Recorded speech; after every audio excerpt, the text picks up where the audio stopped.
Амархан сайн байцгаана уу Монголын ард түмээ. Миний бие 2010-аас 14 оны хооронд 90 цагийн дуудлага нэртэй 100 цуврал нэвтрүүлгийн 5 хүндээ хүргэсэн билээ. Тухайн нэвтрүүлгээр 1990 оноос хойш Монголд орж ирсэн ардчилсан либерализм гэх харийн шашны тухай тэр тарих угаалтаа ашиглан бидэнд өндөр хүүтэй доллараар зээлэн дээр нь төгрөгийн аншиг унган хэрхэн биднийг өрөнд оруулдаг тухай үндсэн суурь тэдний мүлжилгийн арга барил механизмын тухай та нарт тайлбарлан хүргэсэн байдаг. Өнөөдөр 2019 оны нөхцөл байдлаас харахад Монголд хувьсгал эд өрнөж байна. 1921 оны хувьсгалтай адилхан хувьсгал мөн л 3 шаттайгаар үргэлжлэх болно. Эхний шатанд нь нийт ард түмний төсвөр төвчээр нь барагдан бослог өмнө самуу эхлэх. Хоёрдугаар шат нь харийнхантаа нийсэн урагчтай тооцоо бодох. Гуравдугаар шат нь дотоодын хулгайч нартайгаа тооцоо бодож цэвэрлэх. Ингээд ард түмэн засгийн эрхээ авдаг. Тэгэхээр өнөөдөр яг энэ дараалалаар Монголд хувьсгал өрнөх ба хоёрдугаар шат аль хэдийн эхэлсэн явна. Ийм учраас бид мөн хоорондоо ярилцаад 5 жилийн дараа дахин Монголын ард түмэндээ өнөөдөр үүссэн нөхцөл байдал ирээдүйд яах тухай өөрсдийн бодол сэтгэлээ хуваалцсан онш тавийн хэмээн 90 цагийн онших уу гэсэн нэвтрүүлгийг эхэлж байна. Цаашид 7 хоног бүрийн 5-г Бямб гарагийн орой 9 эсвэл 10 цагт үргэлжлэн цуврал байдлаар та бүхэнд хүрэх болно. Ингээд та бүхэн минь бидний санаа зовн ярьж байгаа, онш тавьж байгаа гол үндэслэл гарц энтийн тухай сайн сонсож өөртөө тунгаан авах гээхээ ухаанаар хандан оншоо тавьцгаана уу?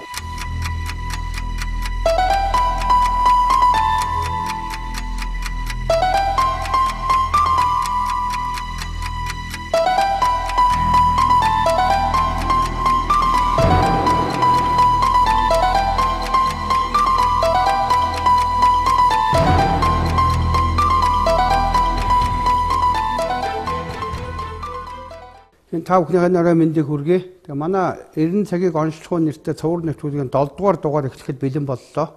Бид энэ удаагийнхаа дугаараар яг өнөөдөр Монголд эд өрнөж буй ялангуяа ард түмэн сайн анзаарахгүй байгаа боловч үр дагавар нь маш ноцтой, хор уршигтай байж болохоор үндсэн хуулийн нэмэлт өөрчлөлтийг их хурлд 64 суудалтай байгаа Монгол ардын нам хийх гэж байгаа. Тэр нь өөрөө яг цаашдаа биднийг юунд хүргэж болох вэ? Хэрвээ Монголын ард түмэн үүнийг ухаарч ойлгож хоорондоо ярилцаж зөв шийдвэр гаргаж ирч чадвас дараа нь хизээ яаж засахаас хамаарсан энэ өнөөдрийн ужигэрсэн их шудраг бус байдал өөр зээл харийнханд газар нутгаа алдж байгаа энэ байдал бүр өшөө ужигэрсэн ийм юмд очих гэдэг учраас бид өнөөдрийн сэдэв маань бол яг үндсэн хууль ер нь хууль эрх зүйд төр гэж үг нэрлээд байгаа. Гадныхан биднэрт юу оруулж ирж тарих угаагаас биднэрт тулгаж хүлээлгээд дэглэм ямар дэглэм тогтоочихсан. Тэрнээс нь бид одоо яаж гаруул зүгээр өгөөд ингээд оншийн тавьсан байдалтай тэгээд эмчилгээний арга тэгтээ та нарт санал бодлого хуваалцах болно. Тэгээ ерөнхийдөө яг үндсэн хуультай холбоотой асуудал ярихаар нийтлэг нэг гэдэг нь миний хувийн ажиглалтаар нэгэн байгаад ах шиг байгаа. Нийт Монголын ард түмэн мөн тодорхой хэмжээнд нийгмийн идэвхтэй хүмүүсийг харахаар үндсэн хууль гэдэг бол ямар нэг тийм хуульч, улс төрчч гэдэг юм уу, тийм нэгэн чадвартай ч юм уу тэрийг тухайлан судалсан мэрэгсэн хүмүүсийн асуудал юм шиг. Тэгэхээр тэр хүмүүс нь тийм буянтай бурхан юм шиг бидний өмнөөс ард түмний өмнөөс үндсэн хуулийн сайхан засч өгөөд ард түмний жаргаагаад явах юм шиг нэг нийтлэг төөрөгдөл. Ер нь нөгөө талдаа ард түмэн жоохон тийм одоо өөрсдөд нь ойлгомжгүй нэг иймэрхүү юм байгаад идэм. Тэгэхээр үндсэн хууль гэдэг бол маш энгийн юм. Яг ямар учиртай хизээ хаанаас анх үндсэн хууль гэдэг ойлголт үүссэн уламжлалт Монголын анхуй төрд энэ маань ямар хэлбэрт байсан. Тэгээд бид нар чадах ятгаараа та бүхэндээ өөрсдийн судалсан мэдсэн юм хуваалцах болно. Яг ерөнхийдөө ингээд яах юм бол үндсэн хууль гэдэг бол маш энгийн юм шүү үзэж байна. Ингээд бид эдэг 3 цуврал дугаараар үндсэн хуулийн тухай талаас нь чадлаараа та нарт тайлбарлахад та бүхэн маш анхааралтай сонсоод тэгээд өнөөдрийн яриад байгаа үндсэн хуулийн нэмэлт өөрчлөлт нэртэй юм яг үнэндээ бодит байдалтай юу юм, ямар хор хохиролтой юм, яаж ер нь цаашдаа Монголын ард түмэн засгийн эрхээ авах юм бэ гэдэг гол гарц гаргалгааг бидний ярианаас бас ойлгож аваасаа гэж хүсээд ингээд өнөөдрийнхөө дугаарыг эхлүүлж байна. Тэгээ номын чимэд маань ер нь энэ үндсэн хууль гэж юу яригдаад байдیں۔ Одоо манайхны улс төрд байж байгаа хүмүүс их жишээ болгож ярьдаг Жан Жак Руссогийн нийгмийн гэрээ, эсвэл Монтескогийн хуулийн амин сүнс, эсвэл дэлхийн хамгийн анхны үндсэн хууль гэдэг Английн Магна Харта гэл ингээл маш олон юмыг ярихаар гэрээ сонсож байгаа ард түмэн бол их л ухаантай тэр Английн Магна Хартыг судалсан байна. Монтескогийн хуулийн амин сүнс гэсэн юмыг судалсан байна. Жан Жак Руссогийн нийгмийн гэрээг судалсан байна. Хүний эрхийн Парисын тунхагийг мэдсэн байна. Америкт гарч ирсэн хамгийн анхны үндсэн хуулийн суурь зарчмуудыг их сайн судлаад нөгөө доктрин тэр Америкт хамгаалсан байна гэдэг ингээд тарих хуваагдаад байдаг байхгүй юу? Гэтэл яг ингээд судлаад үзэхээр ерөнхийдөө бол их энгийн юм байдаг. Нөгөө нэг л үлэг болсон залтангууд зөвхөн өөрсдөө мэддэг, өөрсдөө чаддаг юм шиг тарих угаач тэрийг ашиглаж бас толгой дээр зайдалт суугаад байдаг. Ийм л энгийн юм байдаг. Тэгэхээр намын төвөнд бас ингээд яриа нэвтрүүлгээ эхлүүлээд яг энэ үндсэн хуулийн ерөнхий анхны үүсэл, өрнөл түүх, Монгол өнөөдөр ямар хэлбэрт яаж хэрэгжээд байгаа гэсэн байдлаар нь бас үзэж олондоо ярьж өгвөл. Манай үндсэн хууль чинь нэг гар хүрчүүл 8 жил дахиад гар хүрэх болцоо жуулч хууль шүү дээ. Анхнаасаа тэгээд хийжсэн байна. Тэгэхээр одоо энэ хавар эрх хөрөгчдийн маань зэрэг үндсэн хууль өөрчлөгчүүд 8 жил одоо бид үндсэн хуулийн тухай ярих шаардлага болсон. Боломжгүй болсон. Тэгэхээр энэ 8 жил гэдэг бол улс орны хувьд хугацаа биш шүү. Энэ нэг хугацаанд ялангуяа одоо энэ цаг үед бол хэвцэгтэй идэвхтэй 8 жил бодох 8 сар алдна гэдэг маш их томхорл гараасаа давж байгаа. Тэгэхээр энэ одоо хийж байгаа үндсэн хуулийн өөрчлөлт ямар одоо амин чухал ямар одоо хоолой тулгуурласан асуудал шийдэгч юм гэдэг үнцэн таашаа бодсон юм даа.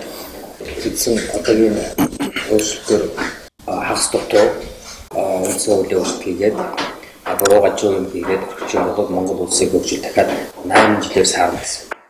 Орчин цагта дэлхийн асар хурдтай хөгжиж байна. Ялангуяа бид нар нүдэн дээр энэ урд хөрш маань ямар богино хугацаанд өсөн өөрчлөгдөж байгааг харж байна.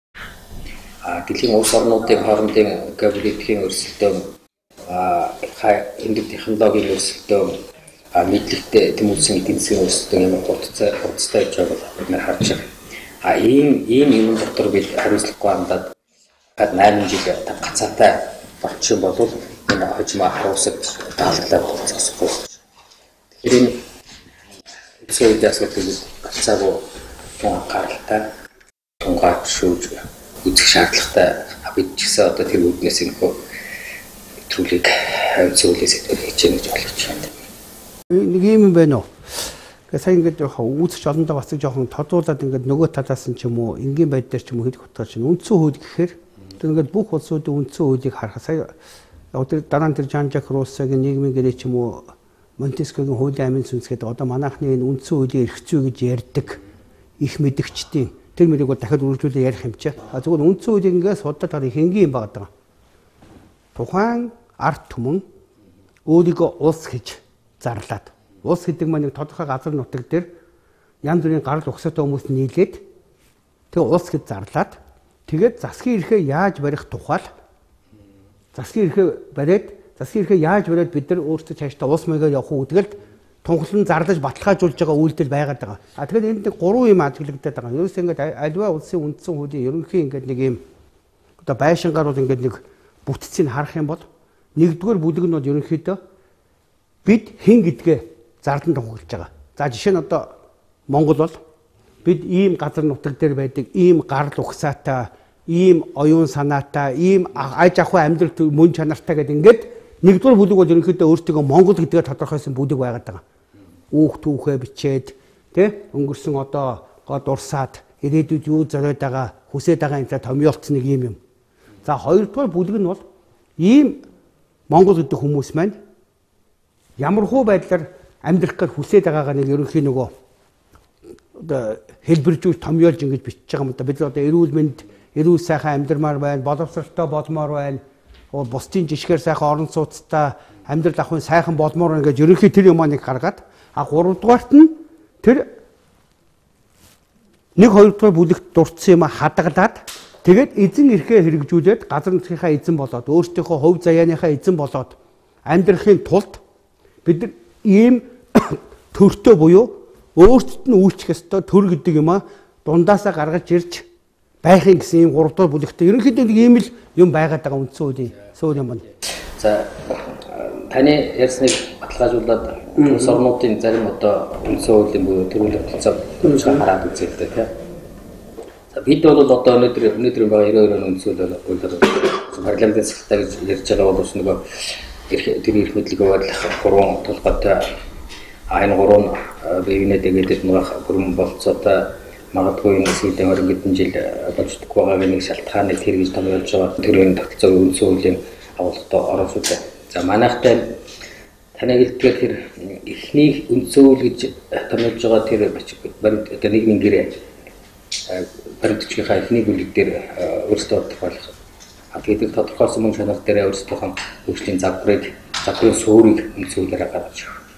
Тэгэхээр бусад улсууд дээр ямар байна вэ гэдэг тэр улс үндэстэн болон өөрийнхөө онцлог тохиолсон үндсэн хуулитай байна. Нэг нэгнээ яг хуулсан ерөөсөө байхгүй. За одоо бид нар сүүлийн одоо Азийн баг гэдэг сүүлийн 30-40 жилийн одоо хамгийн өрсөлдөнгөө хөгжлийн үйлдвэр хуралдаж байгаа Сингапур гэдэг улс. Сингапур улсын төрийн тогтолцоог харах юм бол нэлийн хүчтэй одоо төрөлтэй. Марга авторитар тогтолцоотой гэж хэлж болмоор тийм зэсгэл байна. Тэр зарим юм нь одоо нөгөө одоо бидний ярьдаг хүний эрэхтэй нэлийн хаш байж болохоор тийм зүйл харагдана. Гэтэл одоо өмнөд Африкийн нэлийн хөгжингүү одоо энэ баялаг хараал гэдэг юмнаас зайлсхийж чадсан Ботсвана гэдэг барш улс. Ер нь манай тех төстэй хамгийн өв тохиолдсон бас хасрах баялагтай юм орн байж байгаа. Гэтэл Ботсвана болох тэр төрийн тогтолцооны үед бас нэлээд өрнөц байна. Өрнөц байхдаа яаж нөхдөр тэнд хөгжин уламжлалт овгийн байгуул энэ нөлөө төрийн тогтолцоонд маш хүчтэй хадгалалтаар үлдсэн байж байна. Одоо Малайз бид нартай бас ойролцоо Зүүн Азийн орнууд сүүлийн жилүүдэд Малайз эдийн засаг харьцангуй зөвчрөх байх Зүүн Азид. Малайзын дараах дээр бас хаанчлалтай гэмээр шахуу байдлаар юу тэр Малайзын бас уламжлалт овгийн байгууллагууд бас овгийнхноос цонхлох овгийнхноос хаана цаан сонгогддог. Тэндээсээ одоо парламент талан гишүүнтэй парламентийнхэн 44 хаана одоо тэр шууд сонгогддог байх жишээтэй. Манайх одоо бидний төрийн тогтолцоод үндсүүдээр тэр заавал төрийн тогтолцоо авч үзэж байгаа. Төрийн төр гэдэг маань өөрөө юу юм бэ гэдгийг тухайн үндэстэн өөрөөрөө харж байгаа жишээ тэр ус орон болгонд өөрөө төсөл байдлаар байдаг шүү дээ. Бидний хамгийн их тод жишээ авдаг Америкт ихэд эрхлэгчийн сахилттай. Гэхдээ парламентын хувь тавьгамтай эрхлэгчийн газраа шууд тэрүүл явуулдаг.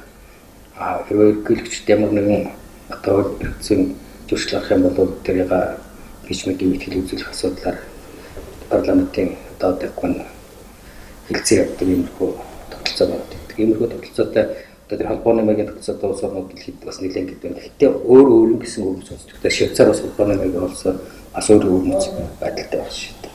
Энэ юу харуулж байгаа нөхдөр үндэстэн болон эхлээд өөрсдийнхөө онцлог мөн чанарыг бие хэмбэ гэдгийг тодорхойлсон байж байгаа. Тэгээд тэндээ таарсан хөгжлийн одоо суур загвар фундаменттай гаргаж ирсэнийхэн нэг нь тэр харилцан адилгүй төрийн байгууллагын төрийн тогтолцоо хийгээд байна удаа гэж харагдаж байна. Тэгэхээр монголчуудын хувьд энэ одоогийн байгаа төрийн тогтолцоо маань таарч тохирч юм уу юу? За одоо бид нар 92 оны үндсэн хууль гэдэг ирэхээр энэ үндсэн хуулийг өмнөх үндсэн 3 үндсэн хуулитай харьцуулж хэлэхдээ бид ардчсан үндсэн хууль гэж хэлдэг.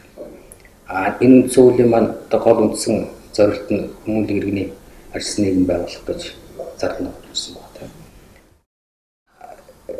Энэ зүйл маань ямар зүйлийг зорж ирсэн бэ гэхээр энэ Монгол оронд арчсан нийгмийн тогтолцоог бий болгох, хүний эрхийг дээдлэх, зах зээлийн эдийн засаг шилжих гэсэн гол үндсэн одоо тулгуур зорилттой тодорхойлж байна. Тэгэхээр бид нар энэ гол үндсэн тулгуур зорилт маань бид нарын хувьд юу гэж ойлгох вэ? Монголчуудын хувьд. Эхлээд асуултын нэг юу гарч ирсэн надаа. Жишээ нь Жан Жак Руссо гэж хий. Нийгмийн гэрээгээд байгаа нь юу юм? Монтеско гэж хий. тэр хуулийн амин сүнс гэдэг манайхны яриад засаглалын 3 хэлбэр гэдэг. Магны хартаа гэж юу гэдэг 3-ыг бас үзэгч олондоо хэлээд дуусчихгүй нөгөө тэр сэдв яригчаад орхигчтой гэдээ бас үзэгч дараа нь тэгээд байгаа байхгүй юу? Тэр магны хартыг бол манайхад сайн мэдж байгаа. Тэгээд 1215 онд Английн томоохон одоо магд бараанууд гэдэг Английн хаан Вангийн хооронд хийгдсэн гэрээ. Английн томоохон бараануудын их ашиг тодорхой хэмжээр зөвчөгдсөн газар эзлээ. Тэгээд тэд эзэн мантайгаа тэмцээд тодорхой хэмжээний буулт хэлгээд гэрээ байгуулж тэр багна хатгүй одоо баг өнөөдрийн анхны үндсүүдийн анхдагч хэлбэр гэж үзээд байгаа шиг багна хатдаг. Гэтэл тэр багна хатын үндсэн шин чанар юу вэ гэхээр тэнд тухайн субъектүүдийн хоорондын зөрчлийг зохицуулах гэж тэр дэрийг хийгдсэн байна. Гаалын өмчийн харьцаагаар өмчийн харьцаа, эрхийн харьцаа. Өмчийн эрхийн харьцаа тийм. Хамгийн гол нь юу гэхээр Английн эзэн хааны хэмжээг зараг байна.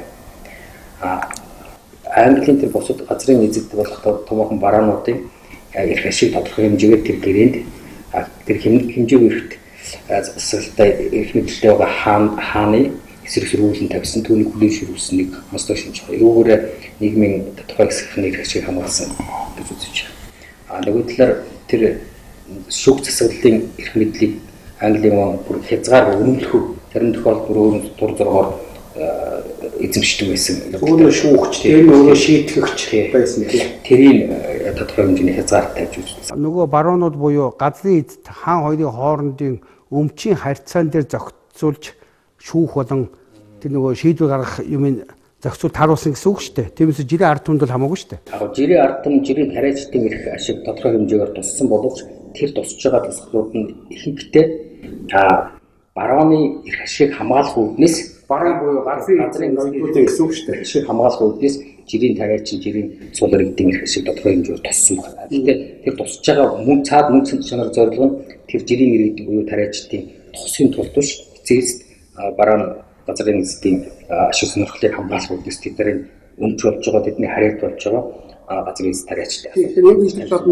Үзэгч олонтой хэлэхэд ингээд манай энэ их мэдгчид болон ер нь дэлхийд даяар энэ либерал ондыг барьж байгаа Англи саксчуудын үндсэн өөрсдөө дөвийлгэж бусдаас илүү үдгэгтэй баталгаа нотлохоо болгодог юм нь 1215 онд батлагдсан саяны Английн эзэн хаан ба газрын эзний хооронд хийсэн өмчийн зохицуулалтаа энэ гэрээгээ дэлхийн анхдагч бичмэл үндсэн үйл гэж ярьд юм а. Тэгэхээр үзэгч олон минь сайн гэнэ. Үүнээс хамгийн бага 9 жилийн өмнө бичмэл байдлаар монголчуудын их засаг буюу хүн төрөлхтний ахуй төрийн анхны бүр үндсэн хуулийг бол монголчууд аль хэдийн бүр хэрэгжүүлээ төрөө байгуулаа явж исэн шүү. Гэхдээ бид нар цаашаа ярихдаа Монголын их засаг хууль буюу ахуй төрийн зохицуулж байгаа хууль зүгээр энэ эзэн өмчлөгчдийн хоорондын маргаан маягийн Английн магны харт бол зарчмын хувьд бол бүр эрс ялгаатай гэдэг нь цаашаа яригдана. Ингээ хоёрдугаарт нэмж яг залгуулад одоо энэ 90 оноос хойш манад ороод ирсэн байж байгаа. Энэ дэлхийд нэг ноёлоод байгаа либерал онл хүний эрх гэж яриад нь шүү дээ.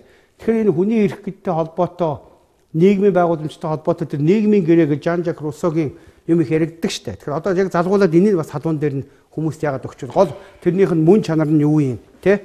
1215 оны магна хартын хожмын Английн үндсэн хуулийн гол суурь фундамент болсон гэж үзэж байна. Тэрний дараа 1700 оны төгсгөл үед гарсан Европын сэргэн мамтын үйл буюу нөгөө одоо Европ даяар өрнөсөн аж үйлдвэрийн хөгжлийн өмнөхөн гарсан энэ Жан-Жак Руссогийн нийгмийн гэрээ.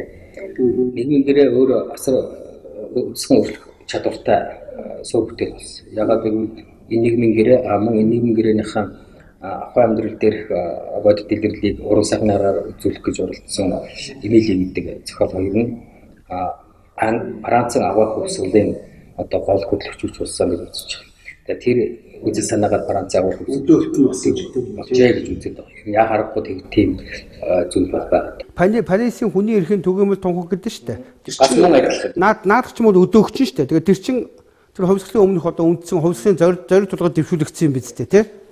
Нийгмийн гэрээ өмнөх магна хартын үндсэн санааг баяжуулаад тэрийг нэг шат ахиулснаас биш чарчмын яг үзэж олмын энийг сайн анхаарсан болохоор тэгэхээр тухайн нийгмийн одоо өмнөхөн эрх мэдэл эзэмшиж байгаа тэр ноёдогч ангийн эрх мэдэл хэдийгээр тэр эрх мэдлийг олонхын одоо санал бодол олонхын одоо зоргоо үдээс хүлээж тэр эрх мэдэл хүрсэн ч гэсэн эргээд тэр хэмжээнийхээ одоо буцаагаад хүлээж чадахгүй байгаа тэр хэмжээнийхээ эргээд нөгөө олонхоо эрхийг хамгаалж чадахгүй байгаа тэр зөрчлөөс явуулж энэ нийгмийн гэрээ байгуулах хэрэгтэй байна гэсэн тийм гол суурь зарчим юм.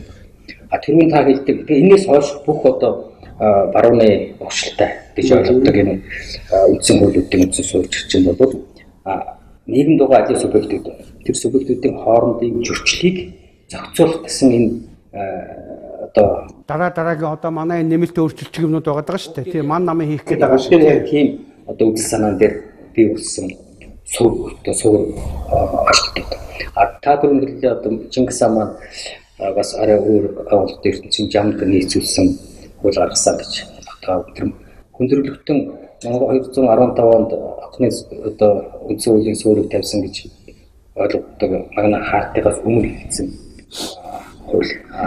Тэр хуулийг бид юу гэж үзэж байна? Тэр яагаад Магна Хартигаас өөр юм бэ гэдэг асуудал байна. Нөгөөх нь Магна Хартиг бол тэрнээс их үндэс авсан бусад одоо Европын үндсэн хууль өнөөдөр дэлхийд даяар тарсан энэ бусад бүх улс орнууд байгаа онцлог өөр гэсэн байстай үндсэн хуулиуд бүгдэнд нэг шинж байгаа нь өнөө нийгмийн гэрээ буюу өнөө одоо нийгэмд одоо харилцаанд орж байгаа аливаа субъектүүдийн хоорондын эрх ашигыг зохицуулах гэсэн үндсийг хэлсэн логикоор ордог бол Чингис хааны тэр их засаг бол огтөөр одоо төлөвлөмжлээд тэр хууль хийгдсэн байна. Тэр юу гэхээр бид нар өмнө хэлцүүлүүд дээр нэг яриад өнгөрсөн шүү дээ. Энэ орчин ертөнцийг танин мэдсэн огтөө танин мэдэх бидэнд байгаа өөрөөр цултаа бүх юм хоорондоо уялдаа холбоотой авцалтаатай одоо хүний нэгэн бол байгалийн одоо хуулийн жамд ор бүгэн ертөнцийн бүхний одоо азар хүчрэх хуулийн хуулийн дор зүйл хөтлийн дор өргөмжүүлдэг юм үзэгдэл тэр жамдаа тааруулж хийсэн тийм хууль. Тэгээд байгаль мужинартай одоо бидний Ромын эрх зүйн өгөрөгдсөн бол жамын хууль гэж хэлж болохоор тийм болгодог. Тэрний шин чанар жишээ юу харж байна вэ гэхээр бид гурван хооронд энийг хэрхэн яаж хуваах вэ гэдэг зөрчил дээр тэр бусад үндсэн хуулиуд шийдэгдэж байгаа бол бид гурав нийлээд энийг хэрхэн яаж хамгаалах вэ гэсэн тийм төлөвлөмжтэй манай энэ дэлхийг яаж оршихуйг яаж хамгаалах вэ гэсэн төлөвлөмжтэй Чингис хааны хууль долгуулж байгаа онцгой өөр одоо үзэл одоо төлөвлөмжтэй нэг аймаг биенээс салж болохгүй хоорондоо шүтэн барилгүй уялдахтай гэдэг тэрний одоо зөвхөн ганцхан жишээ гэдэг үндсэн Чингис хааны хэсэг үлдэр байгаа маш олон одоо ингээд судлаач үзэж байгаа чинь байгалийн одоо зүй жамыг зүгээр ингээд тайлбарлаад бичсэн бараг ёс заншлын шахуу хууль байна гэж. Гэтэл хуулийн анхдагч нь өөрөө ёс зүй. Хуулийн анхдагч нь бичигдээгүй байж идэх тэр ёс зүй. Тэр ёс зүй бид нар өөрсдөө монголчууд үүж үзчихсэн гэхдээ ертөнцийн жам гэж үзчихсэн. Тэр ертөнцийн зүй зохиост одоо системийн өөрийгөө одоо хөгжүүлэх хамгаалах тэр зүй зохиост одоо харилцан хамааралтай хүн зүй жамыг жамын төлөө одоо оршихыг бид ёс зүй гэж хэлсэн. Огтөр ойлголтой байхгүй. Тэгэхээр тэрнийх нь нэг жишээ нь одоо тэр хэсэг хуулийн нэг зүйл салт дээр үр хөвгтний эцэгийнхээ залуу ахмадынхаа эхнэр нь нөхрийнхөө үгийг одоо дагаж сонсох ёстой гэсэн зүйл залт байна. Одоо энийг арга тэрхэн бүхэнд ойлгомжтой. Энийг заавал хөөшлөх шаардлага байгаа мó гэсэн ойлголт байна. Гэтэл энэ маань өөрөө ертөнцийн зүй жам байгалийн буюу тэр мөнгө тэнгэрийн зүй жам байна. Тэгэхээр ийм суур үзэгдэл тулгуурсан хууль байж бид нар тэрийг эргэж харах хэрэгтэй байна л гэсэн ойлголт.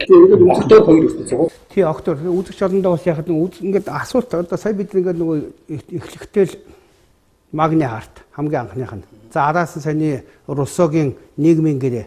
За тэгээ Парисын хүний эрхийн түгээмэл тунхаг. Тэгээ одоо манайхны бүр товчиг давтдаг Монтескигийн хуулийн амин сүнс. Тэгээд Америкийн үндсэн хууль. Тэ?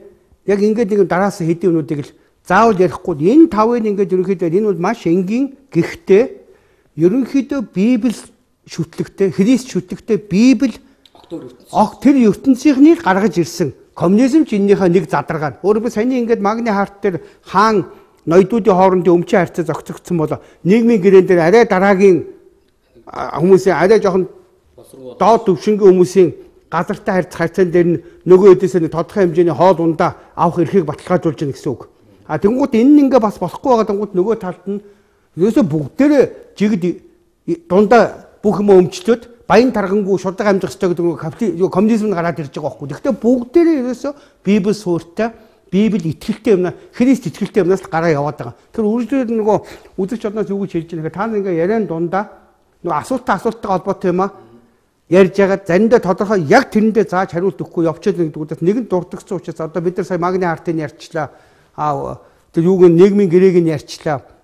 Тэгэхээр Парисын хүний эрхийн түгээмэл тунх ерөнхийдөө яг энийг жоохон баталгаажуулаад хүний эрх гэдэг өнөөдөр 92 оны үндсүүлэн заасан юм чинь баталгаажуулсан нийгэм орж ирнэ. Тэгээд дараа нь тэр саяны хэлдэг нөгөө Монтескигийн хуулийн амин сүнс буюу өнөөгийн манай энэ хуульчдын бүгдээрээ ингээд зүгээр их мэддэг цалиа ярьдаг нөгөө төрийн 3 засаглалын 3 хэлбэр гэж яриад идэг юм тэр шүү дээ. Тэгэхээр тэр Монтескигийн хуулийн амин сүнс буюу засаглалын 3 хэлбэр гэдэг байгаа юм нь бас л үүсэлттэй нь тухайн үед үүсэхтэй нөхцөл байдал ямар байсан гэдгийг нэг хэлж өгөөд тэгээд өөрийнхөө өнөөгийн нөхцөлөө холбоо яриа явуул зүгээр. Тэгэхээр Монтескигийн тэр бол одоо жишээ нь Монтески хуулийн амин сүнс буюу өнөөгийн одоо манайхны яриад байгаа засаглалын 3 хэлбэр хууль тогтоох, гүйцэтгэх, шүүх засаглал гэж яриад шүү дээ.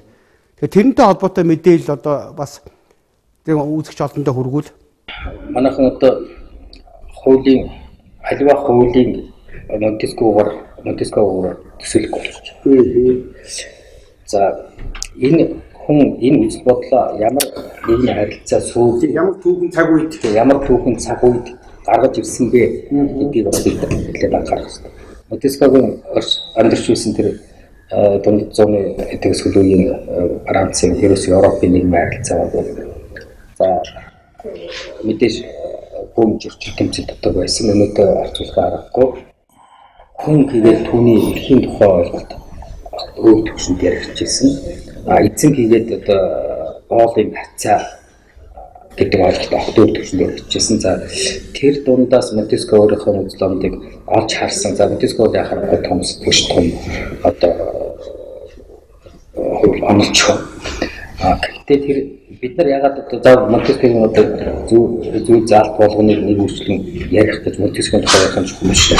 Өөрөөр Монтескогийн үзэл санааны гол сууч арчим юун дээр байж байгаа гэдгийг бид арч юм бол бид тэрийг бусад олон юм одоо авчиж тэр ямар нэг одоо энэ нэг шарын шишний лам шиг тэрийг бас ингэж шууд мухраа шүтэж болохгүй байхгүй эсвэл дагаж тий сөхөж үзэх шаардлагатай болж байна. Ахаад бид нар өнөөдөр альва улс үндэстэн өөрийнхөө үндэстэн хуулийг буюу оршихуйн сууч арчмаар томхлохын өмнө өөрсдөө тодорхойлохтой адилхан Монгол хүний язгуур оршихуй Монгол үндэстний ертөнц гэдэг шал өөр юм а гэдгийг бид өөрсдөө мэдээд авч юм бол энэ бусад онлуудыг эндээс авах юм болов эндээс суралцах юм болов учиргүй одоо эндээс л заавал нэг санаа авах хэрэгтэй өөрсдөө юм байхгүй биш. Ягаад гэвэл бид чинь огтөөр тань мэдүүд үндэстэн байна гэдгийг мэдэх хэрэгтэй.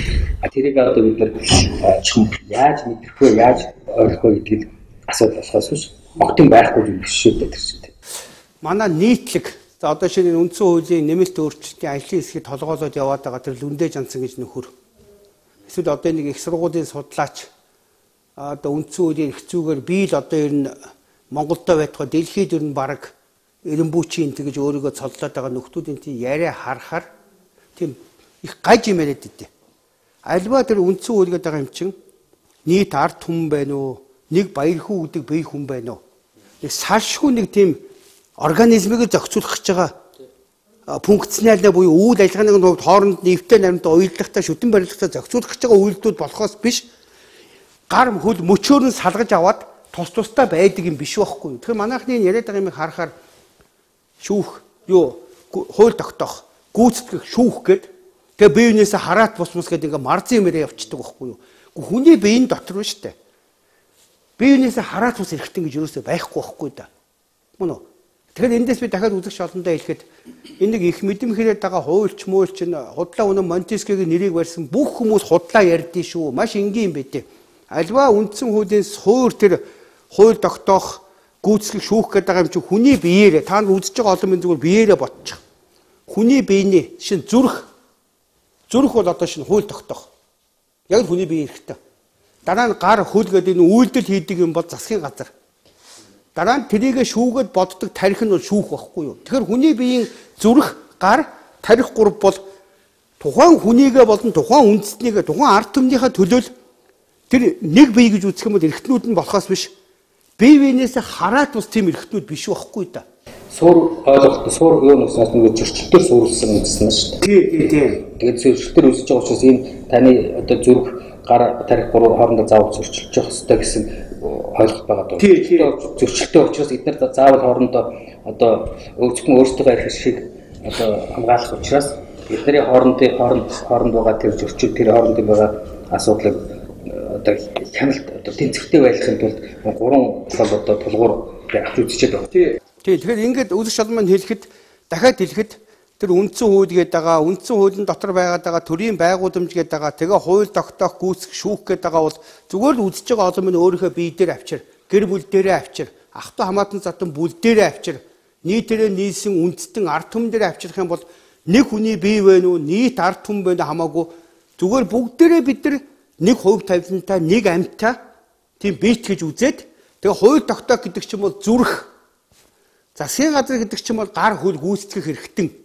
Тэгээ энэ хоёрыг шүүгээд зохицуулж байгаа буюу тэр бодож авч байгаа тарих гэдэг ингээ хараараа. Тиймээс биш одоо манайхны нэг цаард ордоо дүүрэн өөрийгөө хуульч эрхцүүч гэд нэрлээд байгаа тийм хүмүүсийн тэр Монтеског битээ тоогоороо тэрэн шиг худлаа юм байхгүй шүү. Наад чирээсээ бүгд буруу тайлбарлаж байгаа буруу энийг өөртөө ч энүүгээр хоодоо олж идээд нэг алдар хүнд гавья эсвэл албан тушаал юм олддог учраас ингээд нэг тийм шашны ламнар шиг бас л ингээд өөртөө мунхарна эсвэл санаатаа мунхруулж яваад байгаа шүү. Тэгээ ингээд яг энэ юм базаад ингээд хэлэхэд тэр Английн Магны харт гэдэг бол манай их засаг хуультай зарчмын хувьд бүр тэсрэг эрс тэс өөр байр сууриас гарч ирсэн. Эзэн хаан ба өмчигч гэсэн ноёд дарлагч ангийнхны эрх ашигын хооронд хийгдсэн анхны гэрээ гэдэг сайн номын чиглэл маань тайлбарлалаа. Дараа нь гарч ирсэн тэр нийгмийн гэрээ гэдэг байгаа буюу дараагийн шатны нэг хамжлаг ард мардынхаа эрхийг баталгаажуулсан маягийн бас л газартай холбоотой, өмчтэй холбоотой тэр асуудал. Тэгээ тэндээсээ цаашаа нөгөө боол хүмүүсийг эрхээс нь чөлөөж байгаа хүний эрхийн юм. Тэгээ тэр Америк төвлөө очиод бөөн дээр нь ч хулгайч адал явдал хайгч хүмүүс очсон байж байгаа хоорондоо баахан байлж байгаад эхлээд Английн эзэнт гүрнээс салахын тулд үндсэн хуулиа хийгээд дараа нь боолоосоо салахын тулд шатлаад явсан юмнуудын тийм их үлгэр жишээ төгс бурхны сургаал юм шиг манад авчид тарих угаа сүүлийн 30 жил яваад байгаа юмнууд бол зүгээр л авах гэхээ ухаанаар хандаад өөртөө тусгаад авах тийм юм шүү гэдэг үүднээс нь товчхон та нартай базаад ингээд энэ юмнуудын тий за одоо Гонардсан үндсэн хуулийн эцэгч байгаа Драгийн Чимэдгоо нэг артур хэлсэн байдаг шүү дээ. За. Юу гэж хэлсэн бэ гэхээр зөв хамгийн сайн хууль гэж ямар хуулийг хэлэх вэ гэдэг. За хамгийн сайн хууль гэдэг бол байгалийн жамыг дагуулж хийсэн хуулийг л сайн хууль гэнэ гэж. Энэ өөрөө нөгөө Монгол таны мэдхүү Монгол сэрхүү Монгол ертөнцийг энэ тухай жамын тухай ойлгодог байхгүй. Байгалийн хууль гэдэг одоо тойрон байгаа бидний хүрээлэн байгаа орчныг тэдгээр ойлгодог.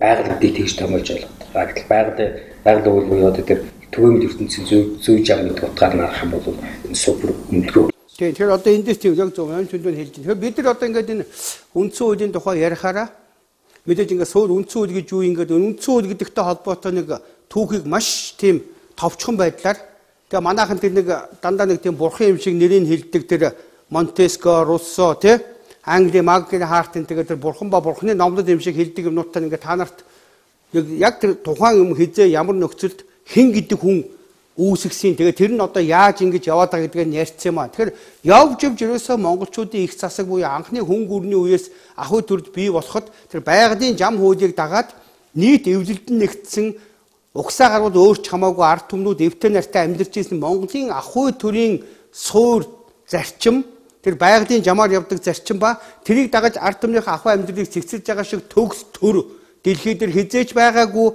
цаашдаач байхгүй.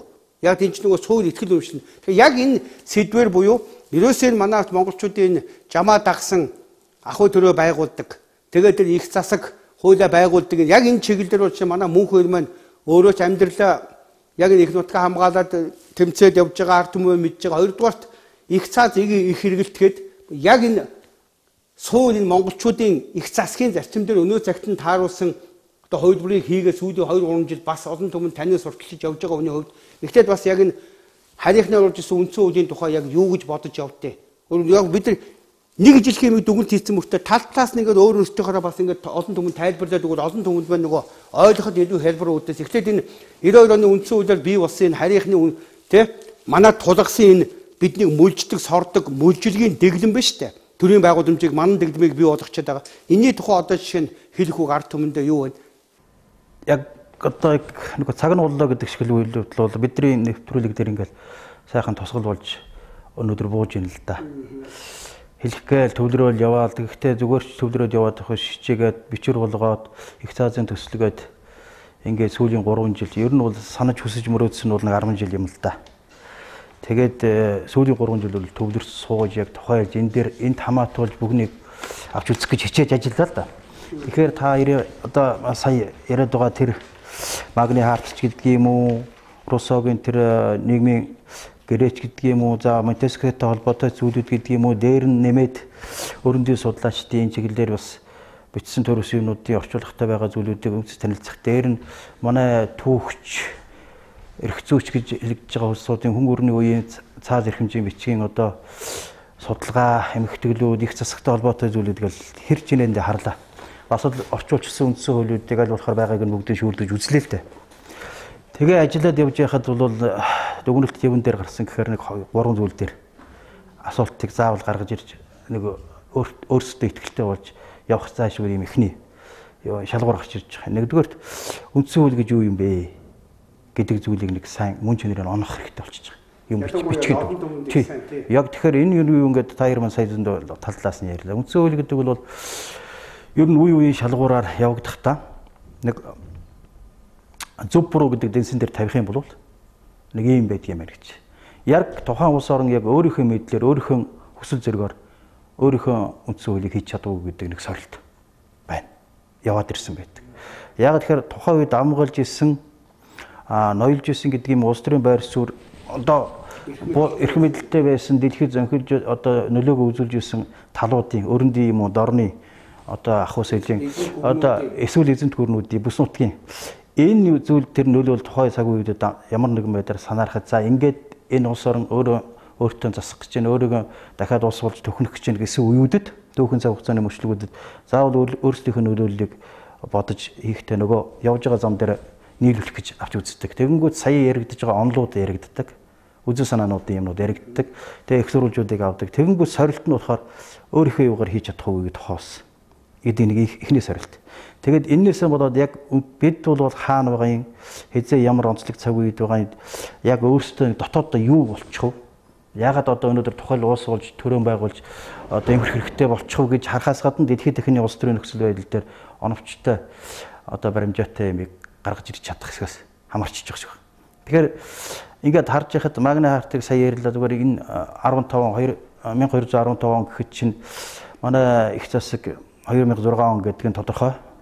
Тэгтэл тэрний өмнө энэ өрөндийн судлаачдын их засгийг судалсан юмныг харахад Джон Вернадский гэдэг нөхөр 1938 онд нэг хамгийн сүүлийн юм да. Сүүлийн юм дээр зангидаж ингээс нэлээд зоригтой судалгаа хийснийг харж яхахлаар нөхрийн санаанд нэг чухал юм явж байгаа. Тэрэн дээр аль хэзээ юу монголчууд дотоодоо эмхэл зэгцэлж явах дундаа тэр дундаа татарыг дайлаар авч нэгтгэж явах үе шаттай анхны их засгийнхаа юг тунхаглаж зарсан байна. Тогтоосон байна. Гэт тэгэх юм бол тэр хугацаа дахиад урагшилж байгаа юм. Тэнгүүтээ их Монгол улсын байгууллагуудтай бүр баттгаад бүр тодорхой болгож яачаа их засгийнхаа юу бол тодорхой мөрдүүлж эхэлсэн байна. Гингүү тэр дотор заншлаачдын ирж өтсөн тухай тэмдэглэлтэйгээд магадгүй магны хаалтыг бол тэр үед бол ажиг сэжиг авч бас анзаарч авсан ч байх тал байна гэсэн холболт хийцэн байгаа байхгүй. Үгүйсэхээргүй юм явагдаж байгаа. Дээр нь бол мэдээж хүн гүрний үед их гүрэн болж энэ том талбар дээр өрн дорныг холбож холболт хийж эрх зүйн юм дээр нь бас л нөлөөгөө тогтоож ирсэн бидний өвгдөөс бол тэнд уг суур бас тавьж ирсэн байх талтай л байгаа юм. Ер нь цаашаа тэгээ явуулсан юм. Тэгэхээр ингээд залгамжийн аваад үзэхээр нэг тийм уг сурвалж харагддаг. Тэгээд яваад Монтескигийн үед одоо яатсан бэрсэн гэдэг юм дээр чи эрх зүйцэд тэр дондоо манай өнөөдрийн эрх зүйн тал дээр нэлээд гол олонныхоо энэ чиглэлийн хөлөлт юг эрх зүйчдийн хүрээнд хүлээмжшүүлдэг хүний хувьд наран гэрэл байгаа бол тодорхой дүгнэлт хийчих явж байна. Монтескиод дээр бид нар явж ирснээр бол их алдаж эргээд бөөрөн дээр очие. Хуулийн аймаг сүнсийнх нь эсрэг Чингис хааны одоо их засгийн үеийн юм бол бидний онох хэвээр зүйл байж одоо бидний өрөндийг хит тагснараа энд хит авснараа бид асар их төөргөдөлж явж байгааг тодорхой гаргаад ирсэн явж шүү тийм ээ.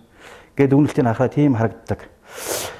За тэгээд энэ дээр бол тулгаарлаад тэр эхний сорилт энэ байдаг юм байна тийм ээ гэдэг зүйлийг холбож хэлэх нэг юм болоод байдаг. Тэгэнгүүт бид нар бол энэ сорилтыг давахын тулд уулан мөрөө их тод томроо харж иж энийг давах эхний шалгуур болд юм байна. Өөрөөр хэлбэл түүхээ хамгийн чадах хэмжээнд одоо урагшаа хараад тэр доторх холболтуудыг хамгийн сайн тодруулж харсан байх юм бол өнөөдөр бол оновчтой их өөрийгөө улс орон дээр баттай юм авах түүхээс өв уламжлаасан ахуй соёлоосоо жинхэнэ тэр хөрс суур болж өгнө шүү дээ өнөөдрийн тийм үү.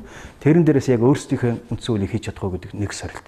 Тэгээд энэ дотроо үндсэн үйл гэдэг мөн чанар чи юу юм бэ гэдэг юм оновчтой харах юм л байдаг. Тэгэхээр манай өвгдөөцсөн юмд ингээд хараад байхдаа зэрэг аль хэзээ нэг ямар ч байсан миний одоо оноо чарж уншиж учир мэдэх хүмүүсээс сонсож байгаа юм дээр ингээд тогтоогоод харахлаар аль хэзээ 2-3 мянган жилийн өмнө энэ ерөнхий онлон бол бариад авцсан байсан байна.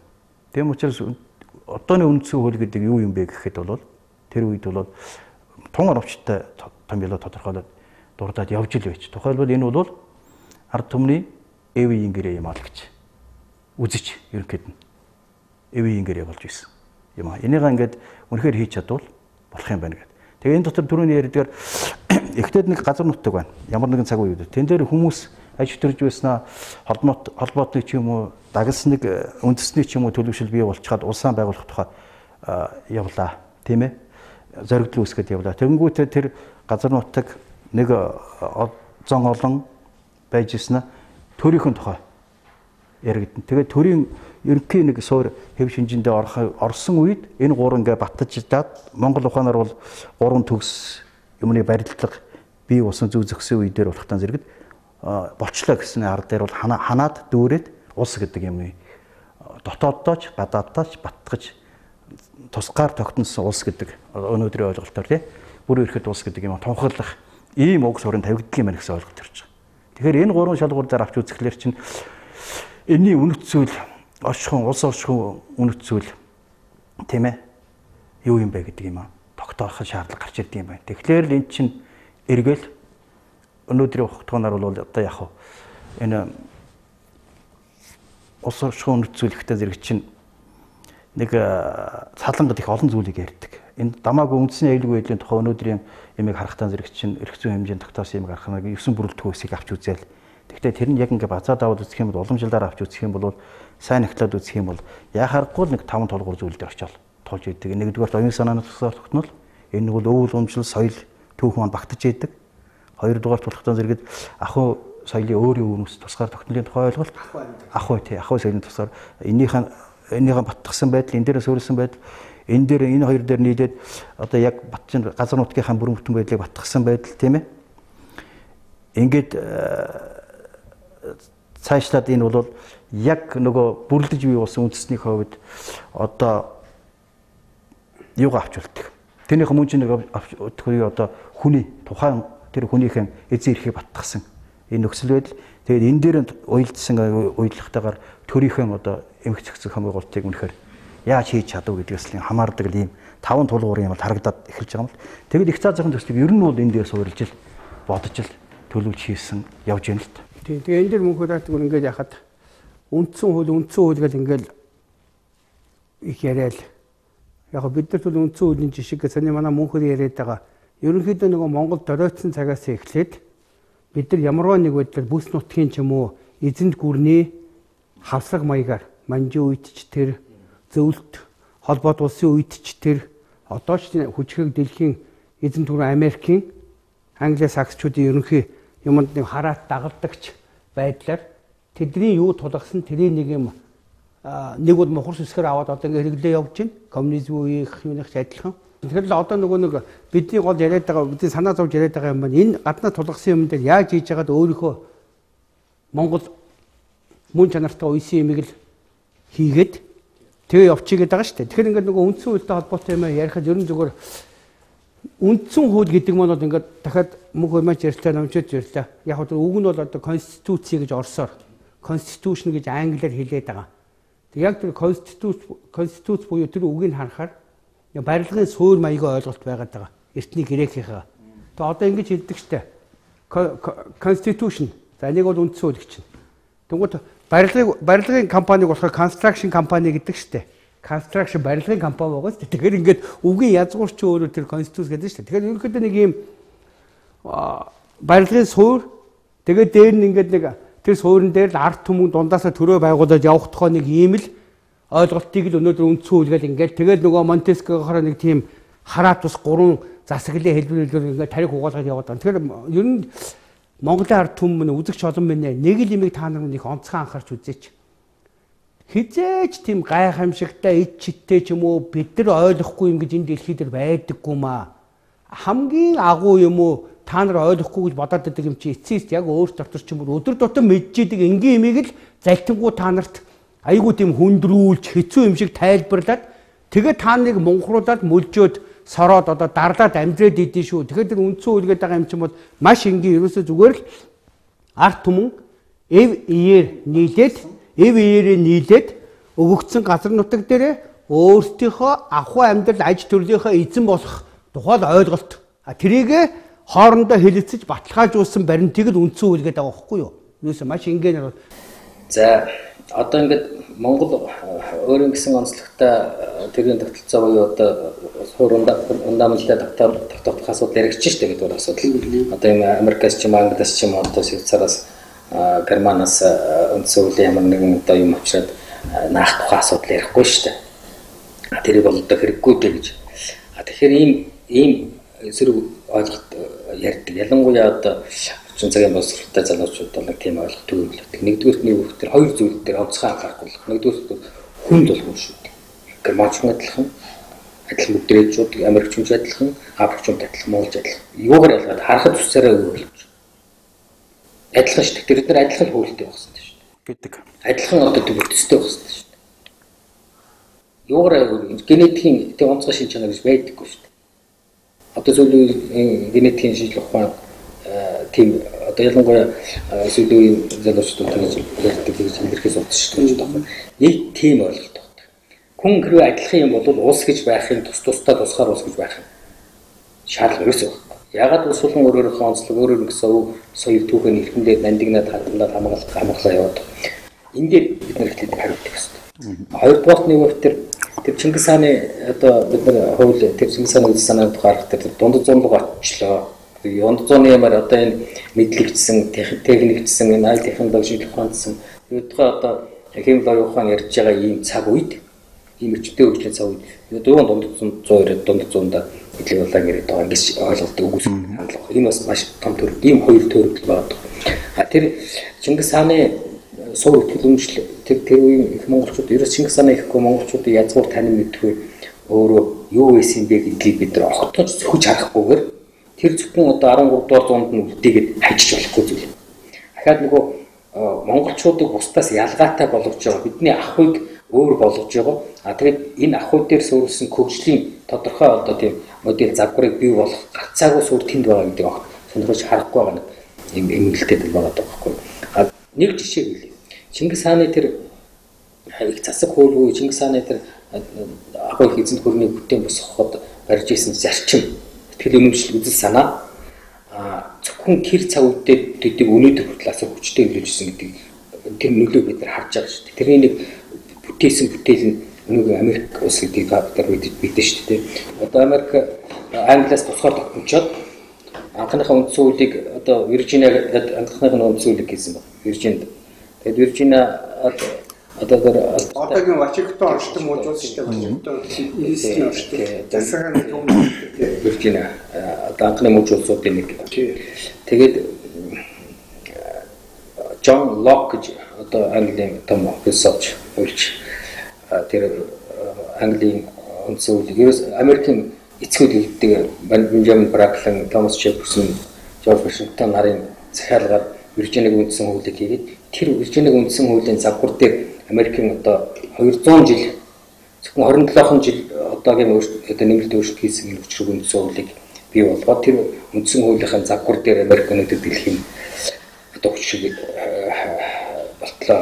Өнөөгийн Америк болтлоо хөгжсөн гэж үздэг байна. Гэтэл тэр өнөөгийн хүчрэг Америкийг бүтээлцэд Чингис хааны оюухан оролцсон гэдгийг харах хэрэгтэй байхгүй юу? Яаж оролцсон гэхээр бид нар сайн мэдэн тэр Америкт очсон тэр янз бүрийн шашин шүтлэгтэй, хил өмшөлтэй орон зарим нь одоо Африкийн одоо онц шүтлэгч байгаа гэдэг. Зарим нь одоо христийн янз бүрийн одоо шашин уурчлаг, католик, протестант, методист одоо янз бүрийн уурчлаг байгаа гэдэг. Зарим нь лаз шүтлэгтүүд байгаа. Зарим нь буддын байгаа. Хятадас бахан гүнзгий очсон байгаа, бомбыг очсон байгаа гэдэг. Тэр харилцан адилгүй тэр шашин шүтлэгтэй, хил өмшөлтэй хүмүүсийг яаж нэгэн дээвэрт нэгэн улс болгож бүтээх вэ гэдэг асуудал байна. Тэрийг шийдвэрлэх арга замыг хайгаад тэр Америк эцгүүд хайгаад байсан. Олдоогүй хүндрэлтийн буруу төрөй ухаж үзээд ерөөсөө олдоогүй. Хүндрэлтийн бараг 2000 жилийн түүх ухаж үзээ олоогүй шүү. Тэрнээс өмнөх бүх түүхийг одоо тэр бүр эртний Египт, Вавилоны түүх, Ромын түүх, Грекийн түүх.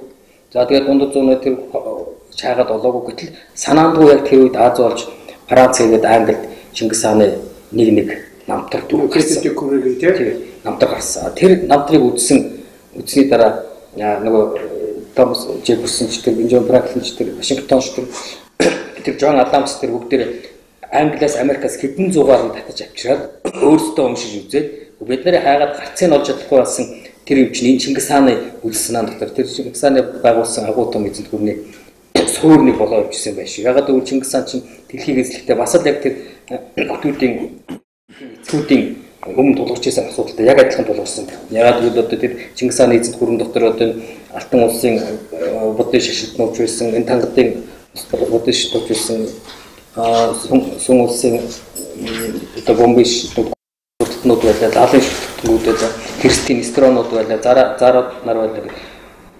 Маш олон одоо их төлөмжтэй хүмүүс дотор тэд нарыг яаж хэрхэн зүй зохистойгоор нэг тэнгэрийн дор буюу нэг засаг зархаанд авч явж чадсан тэр одоо цөөх зарчмыг олж харсан. Тэр зарчмыг үндсэн хурдтай шингээж өгснөөр тэр шашны хурцлаг буюу одоо нэгнийхэн одоо төлөмжтэй харилцан дээдлэх хүндлэх тэгээд зэрэгцэн эвнэртээ орших тэр гарцыг олж харсан байна. Тэр нь өнөөгийн хүчрхэг олон өнгөтэй өвөрмөц онцгой цоошин одоо улсын загварыг бий болгож байгаа юм дуустай. Тэгэхээр бид нар бас тэр гадны хүмүүс өөрчлийнхаа нэг загварыг Чингис хааны үзэл санаас олж харж болж байна гэдэг чинь тэр Чингис хааны тэр үзэл санаа тэр дундад зуунд нь ингээд чулуудад хаячаад хаалганы мөсөн хагаад сэдэн бичиж болохгүй гэсэн үг байхгүй. Тэр дотор асар их юм байна л гэсэн. Тэгээ хоёрдугаар хүний тухай асуудал. Хүн адил биш шүү. Тэр хоёр дээр бид нэр үүсгэж чадсан гэхэд ингээд ихний цагийн өмнө нэвтрүүлэг төгссөн байна. Эхний 7 дугаар нэвтрүүлгийн цаг нь тэгэхээр Номын Чимэндийн маань яриад байгаа Америкийн үндсэн хуулийн суур тэр ямар ч Монтескьо энэ төр хамаа байхгүй янз бүрийн гарал угсаатай шашин шүтлэгтэй тийм хүмүүсийг нэгэн төрийн дор нэгтгсэн 200 жил амжилттай явж байгааг юусе үндсэн юм юусе явж байж манай Чингис хааны их засаг юм шүү. Тэгэхээр дараагийн нэвтрүүлгээс хүмүүс энийг нэлээд дэлгэрүүл дахиж яг юу нэг гэж яри. Тэгээ яг эндээс ингээд энэ үндсэн үлгээд бид ингээ ярихаа сая үзэгч олон маань бас тогтсон тийм юмтай үлдэж чадж гэнэ үгүй юу? Бид нар өөртөө нэг бас нэг төгсгөлд нэг өөртөө нэг хураангууд томьёолоод за яг үндсэн үйл гэж нэг ийм юм байна да гэдэг өөртөөхөөрөө хэлээд тэгээд энэ 7 дугаар нэвтрүүлгээ хаагаад тэг үргэлжлүүлээд 8-аас ихтэй бас дахиад яриа. Тэгэхээр яг үндсэн хөл гэж одоо ард түмэндээ ийм юм шүүгээд одоо юу гэж хэлвэл зүгээр томьёолоод их засгийн төслийг боловсруулж явах энэ стандарт хариултаа их яригдсаар байгаа. Тэгээд хариулт орж иж нэг юм хийж байгаа юм л да. Өөрсдийнхөө хэмжээнд. Тийм учраас ерөөсөө хариулт их тодорхой үндсэн хөл гэдэг бол тухайн улсын ард түмний ЭВ-ийн гэрээ. Тэр хэмжээнд очисон тэр ЭВ-ийг батгахсанд байж чадвал тэр сайн үндсэн хөл болдог. Тухайн зүгийн зохицуулах, тухайн зүгийн төдийгүй ирээдүгөө харах хэрэгтэй болно. Ирээдүгөө харахын тулд тухайн зүгийн ирээдүйн хоёроо зохицуулахын тулд өмнөх уулмөр түүхэн лав харах хэрэгтэй. Тэгээд нөгөө дээр бас хэлсэн давтаад илчгэд илүүдэхгүй байх. Дээр хэдэх нэвтрүүлэгэн дээр үлээд өвгд эдсэн манай бид нар загсан үг бол энд яг загдаад хэлсэн байгаа.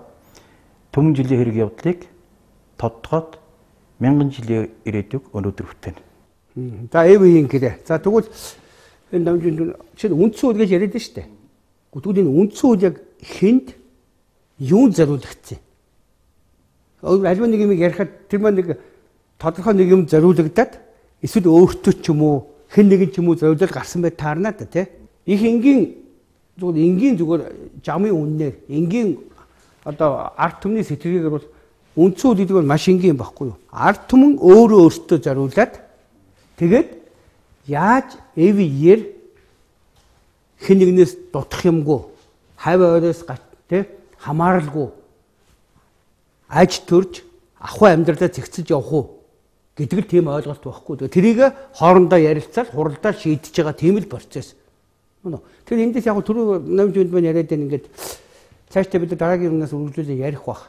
Ерөөсөө ингээ хараад ахаар тэр магны хаарт гэх түрүү их сайхан санаа хэллээ шүү дээ. Тэр бол ингээд нөгөө эзэн хаан ба Английн тодорхой газрын эзэн ноёдогч ангийн хооронд эзэн хаан тэднийхээ газрыг дээрэндээ ч юм уу булааж аваад ч юм уу луйрдаач ч юм уу ингээд ахаар газар хамгаалаад нэг хоорондоо ихний гэрээ хийгдэх маягаар ингээд явлаа шүү дээ. Тэгэхээр ерөөсөө явж энэ бүх хуулиудыг харахаар хүний ахуй амьдрал маань өөрөө гарцаа байхгүй урдын иргэд хэлжсэн хүн газар хоёрын харьцаа л байхгүй юу? Газаргүйгээр хүний амьдрал ерөөсөө байхгүй. Тэгэхээр энэ бүх үндсэн хуулийн чин суур юм нь явж иж хүн газар хоёрын харьцааг зохицуулаад тэгэхээр ингээд таны Англи магны хартаас харъя л да хаанаас тодорхой ноёдууд нь газраа баталгаажуулж аваад дараа нь тэр нийгмийн гэрээ энтраараа дараагийн дундаж хамжлагууд нь тэр газар дээр нэг тодорхой буланд нь тариа будаага жимс тариад иддэг эрхээ аваад коммунизмын ондоор бол тэр газар ерөөсөө хаамаа ноёдын өмч ерөөсөө нийт ард түмнийх гэдэг ингээд дандаа газартай холбоотой юм яваад байгаа. Тэгэхээр ингээд ерөнхийдөө хэлэхэд үндсэн хууль гэдэг маань бол ард түмэн өөрийнхөө ахуй амьдралыг тухайн газар нутагтайгаа эзэн байжгаад яаж авч явахын гэдгийг хоорондоо тохиролцож байгаа бол тийм л тохиролцоо буюу хамтын шийдвэр гэсэн үг. За ингээд үзэж эхний 7 дугаар нэвтрүүлгийн цаг маань дуусч байгаа учраас хэлэхэд дэлхийн хамгийн анхны үндсэн бичмэл хууль гэж хэлвэл түүхэн сурвалжаас үзэх юм бол хүн гүрнийг байгуулсан Модон хааны газар бол улсын үндэс гэдэг ганцхан энэ өгүүлбэр л өөрөөсөө бүх хүн төрөлхтний үндсэн хуулийн анхдагч байгаа. Яагаад тэгэхээр олон овг аймаг янз бүрийн нүүдэлч хүмүүс явж ирсэн аа.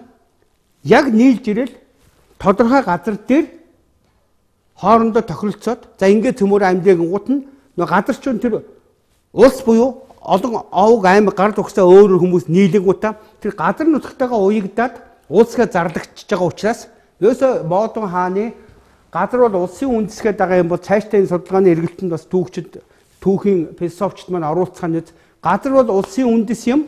Энэ цагаас ихтэй бид нар цаашдаа үндсэн хуулийн имийг их засгаас биш. Яг тэр Тэмүүж их эзэн хаан маань 1000 жилийн тэртех тэ дээд одоо миний удам шаниу маань тэгжсэн ингээд энэ зарчмыг дараа нь яг төрийнхөө байгууламж газрынхаа эзэн эрхэндээ хэрэгжүүлээ явцсан учраас газар бол улсын үндэс гэдэг Модон хааны тэр түүхэн сурвалжинд тогтоогдож, нотлогдож, батлагдаж үүссэн үг бол бүх хүн төрлөختний үндсэн хуулийн анхдагч цөмөөрөө цаашдаа үүсцгээе. Ингээд энэ нэвтрүүлгийн маань цаг нь дуусч байгаа учраас за тэг за. Ингэж бодогдоод байна л да. Үндсэн хууль гэдэг бол тухайн үндэстэн өөрийнхөө оршихуйг тодорхойлж байгаа тодорхойлолт. Үндсэн хууль гэдэг. Газартай холбоотой, ахуй амьдралтай холбоотой тийм.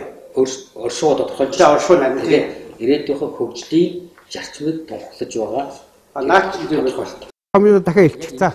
Яг хураангуудад дахиад нэг өгүүлбэр хэлээдэх. Яг цаасан дээр бичигдээ дараа нь бас ном болж гарах учраас тий. Альва үндсэн хууль гэдэг бол энэ тухайн үндэстэн өөрсдөө оршихуйг тодорхойлж байгаа тодорхойлолт. Хөгжлийнхаа зарчмыг тодорхойлж байгаа. Тэр тодорхойлолт тийм. Оршихуйг төлөвлөж тодорхойлж байгаа. За. Тэрийг үндсэн хууль гэх юм бол. За ингээд үзэгч олон маань манай 7 дугаар нэвтрүүлгийн цаг нь дуусчихна. Ингээд 8 дугаараар үргэлжлүүлээд бид нар үндсэн хууль өнөөгийн нөхцөл байдлын төстэй холбоо үргэлжлүүлээд та бүхэнтэйгээ санаа бодлоо хуваалцах болно. Баяртай.